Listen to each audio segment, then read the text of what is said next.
One of the things we can actually help you out with while you're still working is looking at the potential spillover rollover into a Roth IRA. If you've got some after-tax money in there, maybe you've been just decide you want to put in after tax because your plan allows you to take withdrawals. You're looking at it as a kind of a rainy day fund, or maybe you've hit the pre-tax limits and it's rolled over into after tax, whatever the case may be. If you've got after tax built up in there, what's going to happen is it's going to grow tax deferred in the 401k vehicle, so you're still going to pay tax on the growth. But that cost basis, depending upon your plan, it all depends upon the plans, the source specific distribution options. But some of the plans we work with, you're able to actually take that money out. And I'll give you an example in just a moment.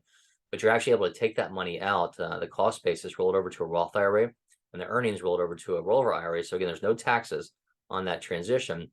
But now that after tax, excuse me, that's in that Roth IRA is going to grow tax free versus tax deferred.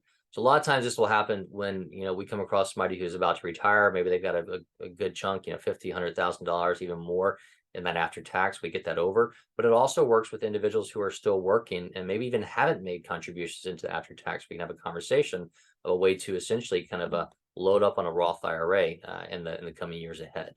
So let's take a look at an example for that. So let's look at somebody who maybe is 49 years old, so a year away from the catch-up options. They make $180,000. They've been making contributions the last couple of years. Let's say at 45, they bumped it up to 15%. So at 15%, that's about $27,000, which is above the contribution limits for this year, but also the contribution limits for the previous couple of years. So what happens is, let's say in this company plan, for most company plans, if you max out your pre-tax contributions, they won't just stop it. They'll keep taking those distributions, but they'll roll over to after tax. So in this case, let's assume this person has built up an after tax balance in their source of about $40,000 over the last couple of years.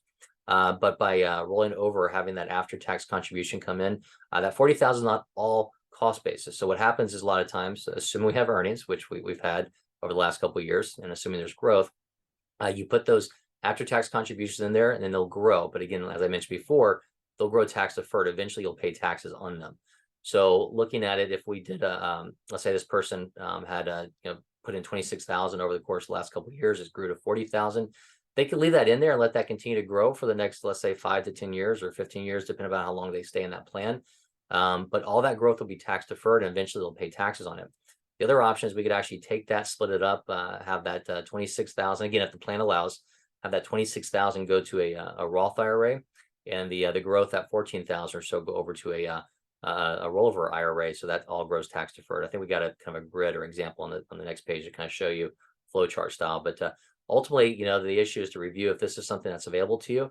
And we can also look at reviewing, what's the contribution schedule going forward?